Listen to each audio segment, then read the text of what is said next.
Government departments. तो बहुत ही बड़ी मांग है यहाँ पे, जो कि बेसिकली सब लोग इग्नोर कर देंगे, लेकिन ये बहुत ज़रूरी है गाइस, क्योंकि जो सरकार यहाँ पे कर रही है कॉन्ट्रैक्चुअल बेसिस पे सरकारी कर्मियों का गठन करेंगे, और कुछ कॉरपोरेट्स को, मतलब जो प्राइवेट कंपनीज होती है उनको हम काम दे देंगे, बजाय कि हम सरकारी कर्मियों को यहाँ पे नौकरी दे, हम प्राइवेट को देंगे। तो इससे सरकारी संगठन जो है वीक हो जाएगा, क्योंकि जो पार्ट टाइम या फिर जो कॉन्ट्रैक्ट बेस्ड वर्कर्स होंगे, जो कर्मचारी होंगे, वो सरकार के सामने अपनी आवाज़ नहीं उठा सकेंगे, क्योंकि सरकार उनको तुरंत ही निकाल सकती है। और उसके साथ ही साथ जो कॉरपोरेट है, वहाँ पे तो आज का भरोसा कल नहीं होता और कल का परसों नहीं होता, तो बेसिकली कभी भी उनकी जॉब जा सकती है। तो इसकी एक एक वजह है कि सरकार कंट्रोल जो है अपने हित में रखना चाहता है, या फिर जो कहते हैं ना कि मोदी गवर्नमेंट थोड़ा सा मतलब प्राइवेटाइजेशन पे ज़्यादा फोकस करती है। तो नॉट ओनली मोदी सरकार, तो बेसिकली ये भी गलत होगा कि हम सिर्फ मोदी जी को यहाँ पे बोल रहे हैं।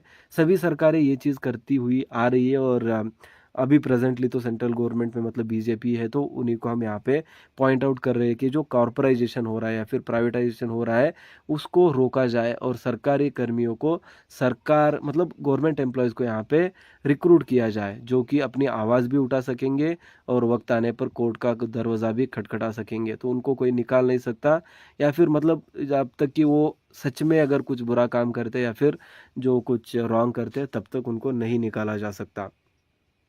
तो ये भी फिफ्थ पॉइंट है, इम्पॉर्टेंट है। इससे सरकारी कर्मी और यूनियन जो संगठन है उसकी शक्ति बढ़ेगी, और जो सरकारी कर्मी है अपनी मांग को ज़्यादा बेहतर रूप में रख सकेंगे, और सरकार उसको उतना ही पॉजिटिवली यहाँ पे रिजॉल्व करेगी, क्योंकि जो स्ट्रेंथ है वो यूनिटी में होती है। जो संगठन है वो संगठन बनता है अपने कर्मचारियों से।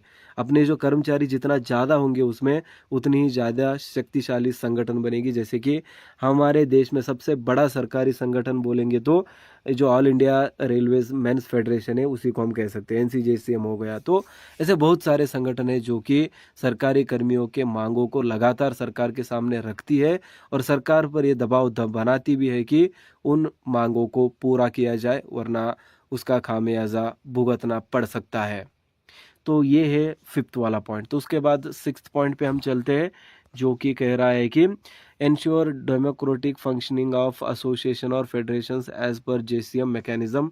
तो यहाँ पे डेमोक्रेटिक रूप से एनसीजेसीएम जो संगठन होते हैं उनका यहाँ पे काम होना चाहिए। उसके बाद ए बी ऐसे दिए गए हैं, ग्रांट रिकॉग्नाइजेशन टू एसोसिएशन और federations which are pending, withdraw the derecognition orders of AIPUZ, GRC Union, NFPE and ISRO SA Union.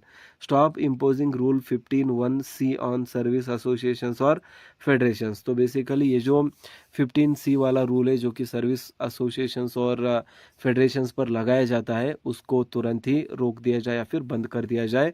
ये भी यहाँ पे 6 पॉइंट पे लिखा गया है। और उसके साथ ही साथ regularize casual contingent contractual laborers and GDS employees, grant equal status to employees of autonomous bodies to that of the CZ employees। तो बेसिकली जो कॉन्ट्रेक्चुअल बेस्ड नौकर्स होते हैं उनको भी यहाँ पे परमानेंट सरकारी नौकर का दौरा या फिर ओहदा दिया जाए, इसके बारे में भी आज सातवीं मांग यहाँ पे देखने को मिल रही है।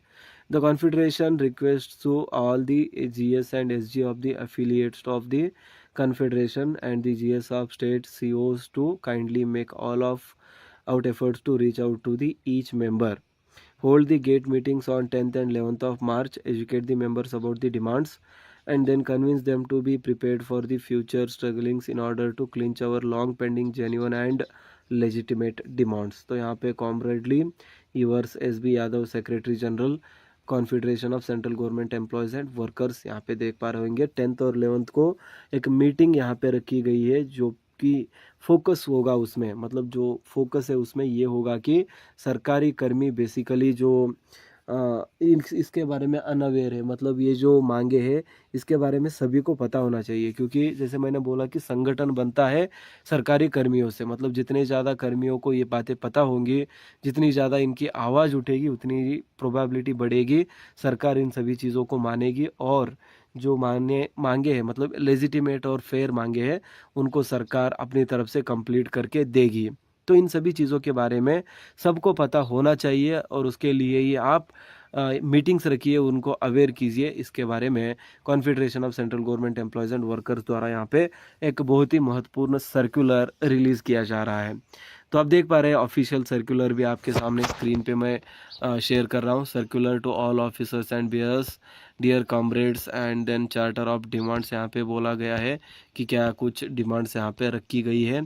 फिर उसके बाद यहाँ पे एस बी यादव, इनका आप सिग्नेचर भी देख सकते हो। तो बेसिकली ये जो 8th पे कमीशन है उसके बारे में लगातार यहाँ पे सरकार और संगठनों के बीच में बातचीत यहाँ पे चल रही है। संगठन लगातार अपनी मांग यहाँ पे रख रही है सरकार के सामने, और सरकार को मजबूरन ये सभी चीज़ों को तुरंत ही इम्प्लीमेंट करना पड़ेगा, क्योंकि संगठनों ने कहा है कि ज़्यादा देरी होगी तो हम स्ट्राइक करने के लिए भी आ सकते हैं, या फिर हमारे पास दूसरा कोई रास्ता नहीं बचेगा तो हम स्ट्राइक भी करेंगे, उसमें कोई दो राय नहीं है।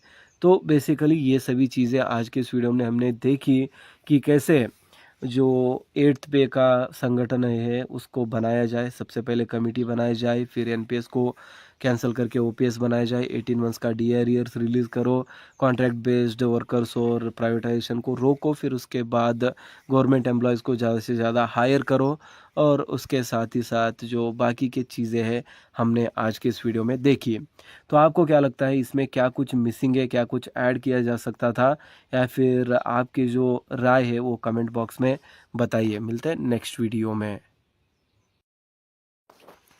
हाय हेलो, स्वागत है दोस्तों आज के इस वीडियो में। तो आज के इस वीडियो में सरकारी कर्मी और पेंशन भोगियों के लिए 8वें वेतन आयोग के बारे में बहुत ही महत्वपूर्ण जानकारी यहाँ पे मिल रही है। Confederation of central government employees and workers new Delhi, इनकी तरफ से सरकारी कर्मी और पेंशन भोगियों द्वारा रखी गई महत्वपूर्ण मांगों के बारे में यहाँ पे एक सर्कुलर रिलीज़ किया गया है।